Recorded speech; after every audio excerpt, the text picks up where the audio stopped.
Hello, what's up mga Kero TV and welcome back to my channel. For today's video, the LTO exam 2024.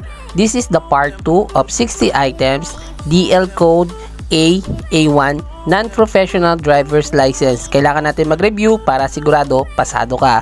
At kung bago ka pa lang sa aking channel, huwag kalimutan mag-like, share, comment, and subscribe this channel para updated ka sa aking mga tutorial videos. And please watch this.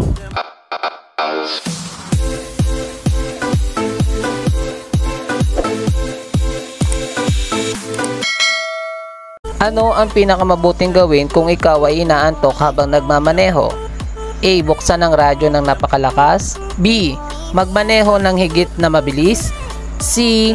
Huminto sa tamang pahingahan at magpahinga. Tamang sagot, letter C. Huminto sa tamang pahingahan at magpahinga. Kung kailangan mo magsuot ng salamin sa mata upang makakita ng malinaw, kailan mo dapat ito isuot kung ikaw ay nagmamaneho? A. Sa hindi magandang panahon. B. Sa gabi. C. Sa lahat ng oras. Tamang sagot, letter C. Sa lahat ng oras. Alin sa mga sumusunod ang nakalarawan?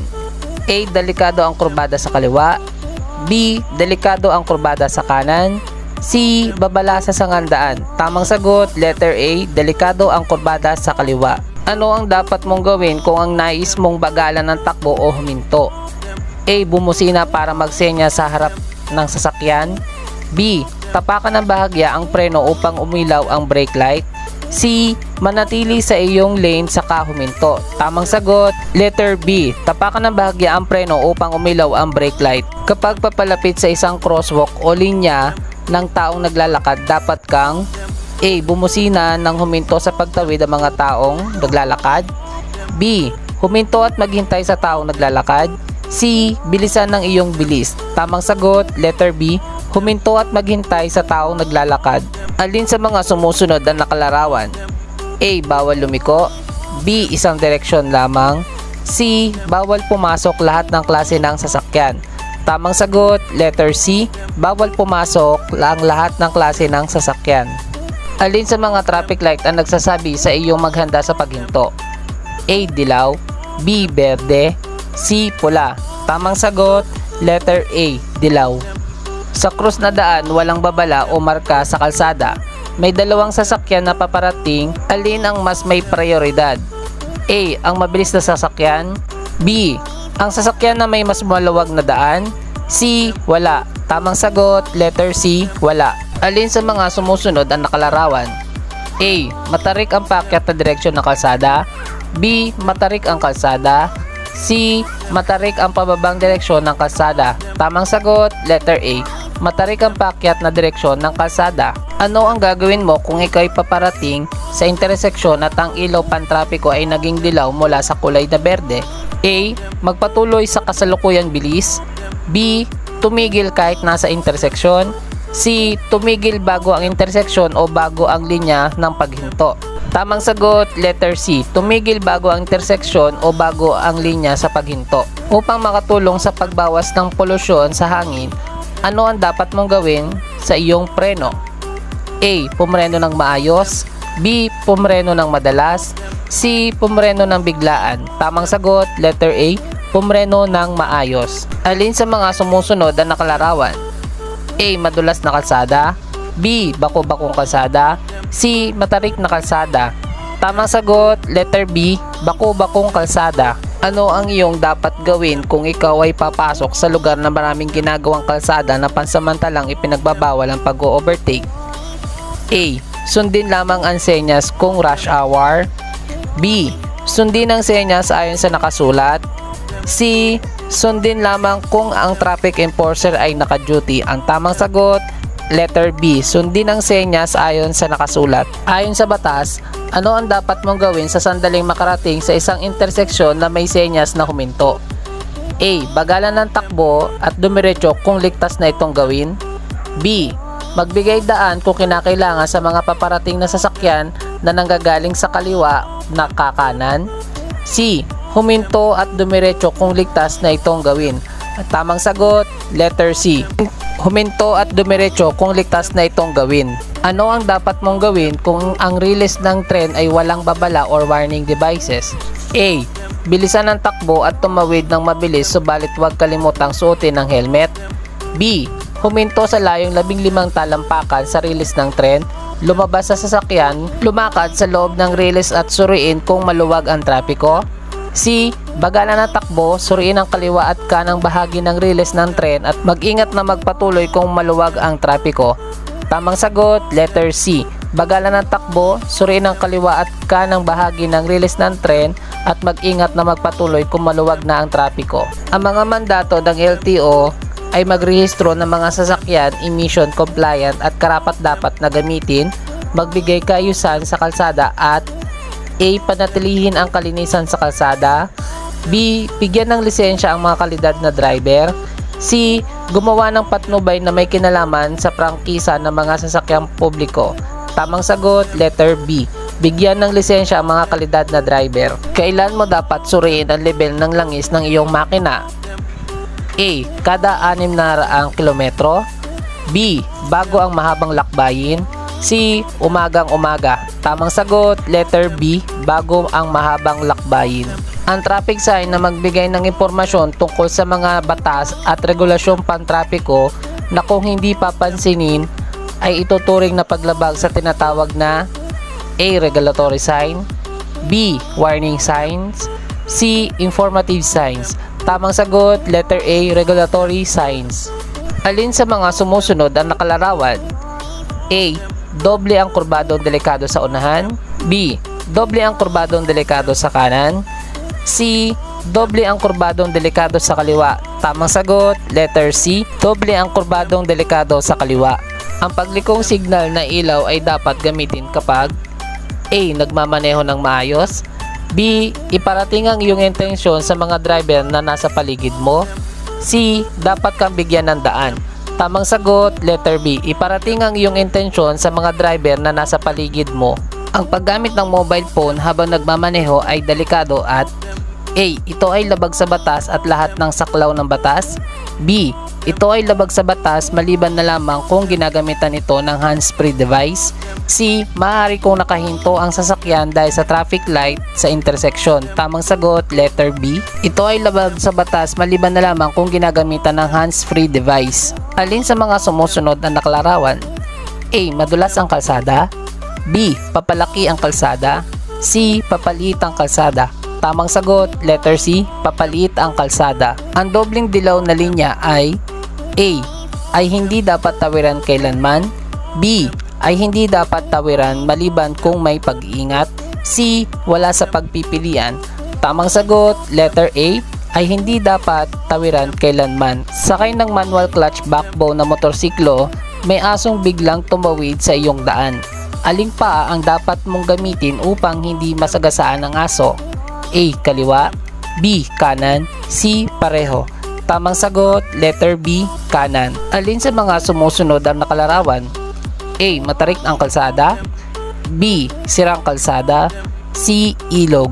Tamang sagot, letter C. Ilog. Ano ang kulay ng traffic light na nagsasabing go o maaari ka nang umandar? A. Asul. B. Berde. C. Dilaw. Tamang sagot, letter B. Berde. Ang dobleng putol-putol na puting linya ay nangangahulugang A. Ipinagbabawal ang pag-overtake sa kaliwang bahagi ng kalsada. B. Ipinagbabawal ang pag-overtake sa kanang bahagi ng kalsada. C. Pinahihintulutan ang pag-overtake kaliwa o kanan bahagi ng kalsada kung walang panganib. Tamang sagot, letter C. Pinahihintulutan ang pag-overtake sa kaliwa o kanang bahagi ng kalsada kung walang panganib. Alin sa mga sumusunod na nakalarawan? A. Lugar ng ospital. B. Lugar ng paaralan. C. Daang tren. Tamang sagot, letter B. Lugar ng paaralan. Ano ang ibig sabihin ng dilaw na ilaw pantrapiko na kumukurap-kurap? A. Bagalan ng takbo at magpatuloy kung walang panganib. B. Hintayin hanggang maging berde ang ilaw. C. Huminto at hintayin ang pulang ilaw. Tamang sagot, letter A. Bagalan ng takbo at magpatuloy kung walang panganib. Alin sa mga sumusunod ang nakalarawan? A. Bawal pumasok. B. Huminto ka. C. Magbigay ka. Tamang sagot, letter B. Huminto ka. Kung ito ang iyong plaka ng iyong sasakyan, kailan mo dapat i-renew ang rehistro upang maiwasan ng multa? A. hanggang ika-19 na araw ng ikalawang buwan ng taon? B. Hanggang ika-9 na araw ng ikalawang buwan ng taon? C. Hanggang sa huling linggo ng ika-4 na buwan ng taon? Tamang sagot, letter C. Hanggang sa huling linggo ng ika-4 na buwan ng taon. Ano ang ibig sabihin ng pavement marking na ito? A. Bawal tumawid. B. Bawal huminto. C. Gilid ng kalsada. Tamang sagot, letter C. Gilid ng kalsada. Ang isang putol-putol na puting linya sa 200 na kalsada ay A. Pagdaan o pag-overtake ay maaaring gawin kahit anong oras. B. Walang mag-overtake. C. Naghahati sa trapiko na gumagalaw sa magkabilang direksyon. Tamang sagot, letter C. Naghahati sa trapiko na gumagalaw sa magkabilang direksyon. Sakaling may nakabanggaan sa kalsada na kinakasangkutan ng isang tao, ano ang una mong dapat gawin? A. Huminto at suriin ang sitwasyon at bigyan ng nararapat na tulong ang taong nabangga. B. Humanap ng ligtas na lugar na paparadaan ng iyong sasakyan. C. Tumawag ng pulis o kamag-anak para sa iyong seguridad at kaligtasan. Tamang sagot, letter A. Huminto, suriin ang sitwasyon at bigyan ng nararapat na tulong ang taong nabangga. Ano ang dapat mong gawin kapag nakita mo ang ilaw trapiko na ito? A. Magpatuloy. B. Maghintay sa pulang ilaw. C. Magpatuloy kapag walang sagabal sa kabila. Tamang sagot, letter A. Magpatuloy. Ano ang dapat mong gawin sa kumikislap na dilaw na trapikong ilaw? A. Ang signal na ito ay nagsasabi na hindi ka makakaliko sa sangandaan kaya dumiretso ka lang. B. Magmaneho ng maingat para itong giveaway sign. C. Huminto, magbigay daan at magpatuloy kapag ligtas. Tamang sagot, letter B. Magmaneho ng maingat para itong giveaway sign. Gamit ang backbone na motorsiklo, aling stand ang kailangan mong gamitin kung ikaw ay paparada ng magdamag? A. Stand sa gilid. B. Cross stand. C. Stand sa gitna. Tamang sagot, letter C. Stand sa gitna. Ano ang ibig sabihin ng ilaw trapiko na ito? A. Humanda sa paghinto. B. Huminto kapag nagpalit ng pula. C. Huminto kung kinakailangan. Tamang sagot, letter A. Humanda sa paghinto. Ano ang gagawin mo kung ikaw ay dumating sa intersection na may sirang mga signal pantrapiko? A. Ipagpalagay na ang intersection ay may nakasenyas na hinto sa lahat ng direksyon. B. Bilisan ng takbo. C. Bagalan ng takbo at hintayin ng traffic enforcer. Tamang sagot, letter A. Ipagpalagay ng intersection ay nakasenyas ng hinto sa lahat ng direksyon. Kung kakaliwa, saan dapat nakaposisyon ng iyong motorsiklo? A. Sa pinakamalapit na kurbada ng highway. B. Sa pinakamalapit na gitna ng highway. C. Sa pinakamalapit sa gilid na linya ng highway. Tamang sagot, letter B. Sa pinakamalapit sa gitna ng highway. Alin sa mga sumusunod ang nakalarawan? A. Bawal dumaan ng tren. B. Daang tren. C. Babala sa sangang daan. Tamang sagot, letter B. Daang tren. Sino ang partikular na hindi kasama sa Republic Act number 10666? A. Batang nangangailangan agad ng atensyong medikal. B. Batang kailangan pumunta sa paaralan. C. Lahat ng nabanggit. Tamang sagot, letter A. Batang nangangailangan agad ng atensyong medikal. Aling lane ang dapat mong piliin matapos kang lumiko pakanan mula sa intersection patungong one-way street? A. Manatili sa pinakakanan na lane. B. Manatili sa pinakaloob na lane. C. Manatili sa gitna ng kalsada. Tamang sagot, letter A. Manatili sa pinakakanan na lane. Alin sa mga sumusunod ang naklarawan? A. Ginagawa ang kalsada. B. Madulas ang kalsada. C. Bako-bakong kalsada. Tamang sagot, letter A. Ginagawa ang kalsada. Maaari kang mag-overtake sa highway kung ito ay may dalawang lane na may A. Putol-putol na puting linya. B. Tuloy-tuloy na puting linya. C. Tuloy-tuloy na dilaw na linya. Tamang sagot, letter A. Putol-putol na puting linya. Sa rotonda, alin ang may karapatan sa daan? A. Ang sasakyang nakaharap sa berdeng ilaw. B. Ang sasakyang papasok pa lamang sa rotonda. C. Ang sasakyang nasa paligid ng rotonda. Tamang sagot, letter C. Ang sasakyang nasa paligid ng rotonda. Ano ang ibig sabihin ng senyas trapiko na ito? A. Bawal pumasok ang mga sasakyang 30 taon ang edad. B. Pinakamababang itinakdang bilis. C. Katapusan ng pinakamataas na tinakdang bilis. Tamang sagot, letter C.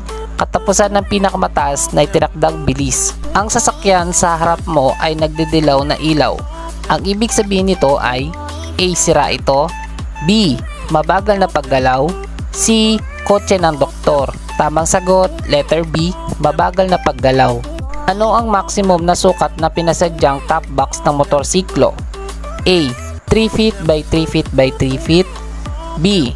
2 feet by 2 feet by 2 feet, C.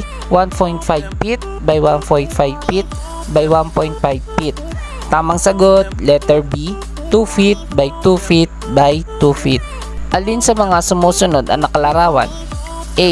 Papasok sa sangang daan na may kalsada sa gilid, B. Sasanib sa trapiko pagpasok sa sangang daan, C. Pagpasok sa sangang daan. Tamang sagot, letter B. Sasanib sa trapiko pagpasok sa sangang daan. Ang traffic sign na ito ay nagsasabing magbigay ng karapatan sa daan. A. Baliktad na tatsulok, B. Patayong tatsulok, C. Hugis parehaba na may pulang border. Tamang sagot, letter A. Baliktad na tatsulok. Ayon sa RA 10666, alin sa mga sumusunod ang nagbabawal sa driver na mag-angkas ng bata? A. Kung ang tinakdang bilis ay higit sa 40 km per oras, B. Kung ang tinakdang bilis ay higit sa 50 km per oras, C. Kung ang tinakdang bilis ay higit sa 60 km per oras. Tamang sagot, letter C. Kung ang tinakdang bilis ay higit sa 60 km per oras. Hindi ka dapat gumagamit ng mobile phone habang nagmamaneho ng motorsiklo dahil A. Mahina ang sagap ng mobile phone kung bukas ang makina ng motorsiklo, B. Maapektuhan nito ang electronic system ng iyong sasakyan, C. Ito ay pinagbabawal ng batas at nakakasagabal ito sa iyong atensyon habang nagmamaneho. Tamang sagot, letter C. Ito ay pinagbabawal ng batas at nakakasagabal ito sa iyong atensyon habang nagmamaneho. Ang taong may kapansanan ay maaaring magkaroon ng lisensya sa pagmamaneho kung A. Nakasulat sa lisensya ang kanyang karamdaman, B. Nakasulat sa student permit ang kanyang karamdaman, C. May kasamang kwalipikadong nagtuturo. Tamang sagot, letter A. Nakasulat sa lisensya ang kanyang karamdaman. Sa aling sitwasyon maaaring gamitin ang telepono habang nagmamaneho ng sasakyan? A. Kung ito ay isang mahalagang tawag, B. Kung magaan ang trapiko, C. Wala sa itaas. Tamang sagot, letter C. Wala sa itaas. Ano ang ibig sabihin ng kumukurap-kurap na pulang ilaw trapiko? A. Ipagpatuloy ang pagmamaneho, sira ang ilaw trapiko, B. Huminto at magpatuloy lamang kung ligtas, C. Mag-ingat na magpatuloy. Tamang sagot, letter B. Huminto at magpatuloy lamang kung ligtas. Bakit nakapinta ang rumble strips sa kalsada? A. Upang matulungan kang mapanatili ang tamang distansya ng paghihiwalay, B. Upang tulungan kang pumili ng tamang linya, C. Upang malaman mo ang iyong bilis. Tamang sagot, letter C. Upang malaman mo ang iyong bilis. Ano ang dapat na haba ng saddlebox o bag? A. Ang haba ay hindi dapat lalampas sa dulong bahagi ng likuran ng 6 na pulgada. B. Ang haba ay hindi dapat lalampas sa dulong bahagi ng likuran. C. Ang haba ay hindi dapat lumampas sa upuan ng motorsiklo. Tamang sagot, letter B. Ang haba ay hindi dapat lalampas sa dulong bahagi ng likuran. Alin sa mga sumusunod ang nakalarawan? A. Panganib sa nahuhulog na bato, B. Sira ang kalsada, C. Matarik ang kalsada. Tamang sagot, letter A. Panganib sa nahuhulog na bato. May biglang tumawid sa kalsada nang aandar ka na. Ano ang gagawin mo? A. Bumusina ng isang beses at hayaang tumawid ang tao, B. Maghintay hanggang makatawid ang tao, C. Paatrasin ang taong tumatawid. Tamang sagot, letter B. Maghintay hanggang makatawid ang tao. Tandaan, ang mga ito ay mga posibleng tanong at posibleng sagot na maaaring lumabas sa iyong actual examination. Isa puso, isa isip at isa gawa ang mga natutunan sa reviewer na ito. At kung bago ka pa lang sa akin channel, huwag kalimutan mag-like, share, comment, and subscribe this channel para updated ka sa aking mga tutorial videos. And hanggang dito na lang and see you on the next video. Bye!